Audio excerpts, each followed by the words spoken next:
Pyloric stenosis.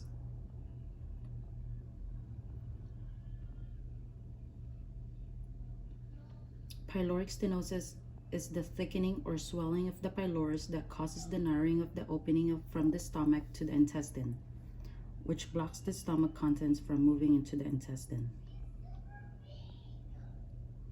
Pyloric stenosis is a problem that affects babies between birth and 6 months of age and causes forceful projectile vomiting that may project to several feet and can lead to dehydration.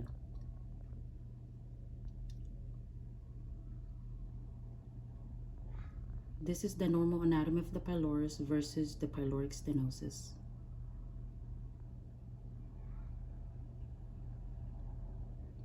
Congenital hypertrophy of pyloric sphincter, aka gastric outlet obstruction. Stomach cannot empty its content and gets distended.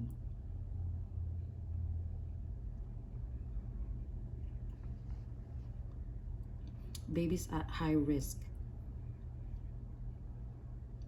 Caucasian babies, which tend to develop pyloric stenosis more frequently than babies of other races. Males, who are 4 times more likely to develop pyloric stenosis than girls. Genetics. Pyloric stenosis may be inherited by the parents. Many members of the family may have had this problem at infancy.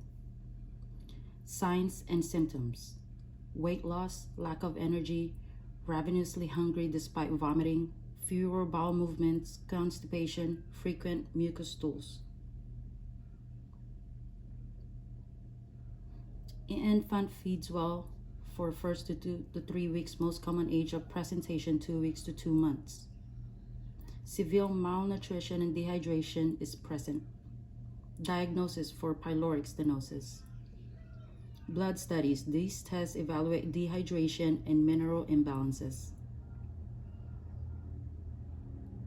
Abdominal X-ray, a diagnostic test that uses invisible electromagnetic energy beams to produce images of internal tissues, bones, and organs onto film.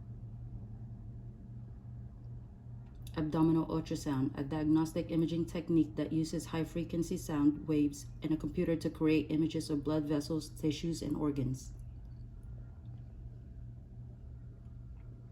Barium swallow / upper GI series, a diagnostic test that examines the organs of the upper part of the digestive system, such as esophagus, stomach, and duodenum. Treatment will be determined by your baby's doctors based on baby's gestational age, overall health, and medical history, the extent of the problem, baby's tolerance for specific medications, procedures, or therapies, parents' opinion and preference. Recovery time. Babies can often begin drinking small amounts of clear liquids in the first 24 hours.